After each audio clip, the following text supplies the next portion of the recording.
नमस्कार, आप देख रहे हैं न्यूज वॉच इंडिया और मैं हूं आपके साथ सत्यम गौर। तमिलनाडु सरकार में मंत्री और मुख्यमंत्री एमके स्टालिन के बेटे उदयनिधि स्टालिन ने सनातन धर्म को लेकर दिए एक बयान पर तमिलनाडु से लेकर दिल्ली तक हंगामा मचा दिया है, जिसको लेकर बीजेपी उदयनिधि पर कई आरोप लगाते हुए कार्रवाई की मांग कर रही है। तो अब हम सबसे पहले आपको बताते हैं कि आखिर ऐसा क्या कहा है सीएम साहब के बेटे ने जिसके कारण बवाल मचा हुआ है। तो जरा सुनिए। இந்த சனாதன ஒழிப்பு மாநாட்டில் வாழ்த்துறை வழங்கும் வாய்ப்பை தந்த இந்த மாநாட்டு ஏற்பாட்டு குழுவுக்கு முதற்க என்னுடைய வணக்கத்தையும் நன்றியும் நான் தெரிவித்துக் கொள்கின்றேன். இந்த மாநாட்டுடைய தலைப்பே மிகவும் சிறப்பாக அமைந்திருக்கின்றது. சனாதன எதிர்ப்பு மாநாடு என்று போடாமல் சனாதன ஒழிப்பு மாநாடு என்று நீங்கள் இதை போட்டிருக்கிறீர்கள், இதை அழைத்திருக்கிறீர்கள், இந்த நிகழ்ச்சிக்கு பெயரிட்டீர்கள். அதற்கு என்னுடைய வாழ்த்துக்கள். சிலவற்றை நாம் ஒழிக்கத்தான் வேண்டும், எதிர்க்க முடியாது. கொசு, டெங்கு காய்ச்சல், மலேரியா, கொரோனா இதையெல்லாம் நம்ம எதிர்க்கக்கூடாது, ஒழித்து கட்ட வேண்டும். அப்படிதான் இந்த சனாதனம். சனாதனம் என்பதை எதிர்ப்பதை விட ஒழிப்பதே நாம் செய்ய வேண்டிய முதல் காரியமாகும். எனவே இந்த மாநாட்டிற்கு மிக பொருத்தமான தலைப்பு வைத்திருக்கிறீர்கள், அதற்கு என்னுடைய பாராட்டுகள். சனாதனம்னா என்ன? சனாதனம் அப்படிங்கிற பெயரே சமஸ்கிருதத்திலிருந்து வந்தது தான். சனாதனம் சமத்துவத்திற்கும் சமூக நீதிக்கும் எதிரானது. சனாதனம்னா வேற ஒன்றும் கிடையாது. சனாதனங்கிறதுக்கு அர்த்தம் என்ன? நிலையானது, அதாவது மாற்ற முடியாதது, யாரும் கேள்வி கேட்க முடியாது அப்படிங்கிறது தான் சனாதனத்திற்கு அர்த்தம். उदयनिधि के बयान सामने आने के बाद इस पर विवाद शुरू हो गया। बीजेपी आईटी सेल के प्रमुख अमित मालवीय ने आरोप लगाया है कि तमिलनाडु के सीएम एमके स्टालिन के बेटे और डीएमके सरकार में मंत्री सनातन धर्म को मानने वालों के नरसंहार की अपील कर रहे हैं। मालवीय ने सोशल मीडिया प्लेटफॉर्म एक्स पर लिखा है कि उदयनिधि स्टालिन ने सनातन धर्म को मलेरिया और डेंगू से जोड़ा है। उनका मानना है कि इसे खत्म किया जाना चाहिए, न कि केवल विरोध किया जाना चाहिए। संक्षेप में, वह सनातन धर्म को मानने वाली भारत की 80% आबादी के नरसंहार का आह्वान कर रहे हैं। उन्होंने आगे लिखा है कि डीएमके विपक्षी गुट यानी कि इंडिया का एक प्रमुख सदस्य है और कांग्रेस की पुरानी सहयोगी भी है। क्या मुंबई बैठक में इसी पर सहमत बनी थी? बीजेपी नेता शहजाद पूनावाला क्या कहते हैं वो भी हम आपको बता दें। बीजेपी नेता शहजाद पूनावाला ने कहा कि इंडिया गठबंधन का भारत विरोधी और हिंदू विरोधी चेहरा आज साफ तरीके से उजागर हो चुका है। जिस प्रकार से डीएमके के नेता ने कहा कि वे न केवल सनातन धर्म का विरोध करते हैं बल्कि उसकी तुलना बीमारियों से करते हुए उसे खत्म करने की बात करते हैं। जिस धर्म में भारत के 80% लोगों की आस्था है उसे खत्म करने की बात है। उनका समर्थन कांग्रेस पार्टी के कार्तिक चिदंबरम भी करते हैं। क्या यही मोहब्बत की दुकान है?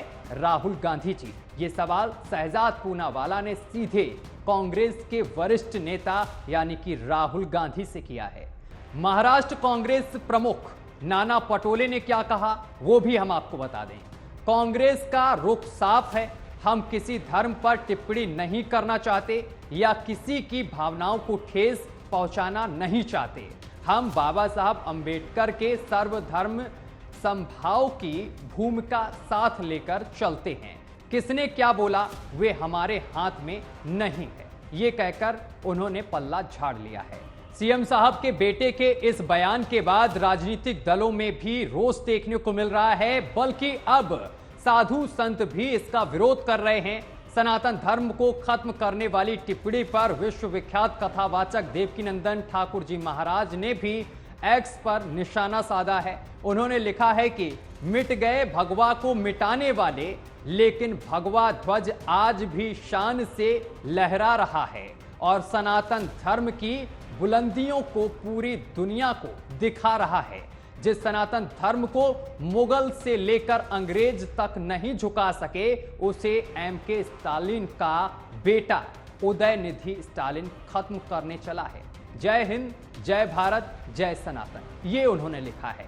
वहीं हिंदू महासभा के अध्यक्ष स्वामी चक्रपाणी ने उदयनिधि स्टालिन को अड़े हाथों लिया है। उन्होंने कहा है कि मंत्री को समझना चाहिए कि सनातन धर्म कोई टॉफी या बताशा नहीं है जो मुंह में डाला और गल जाए।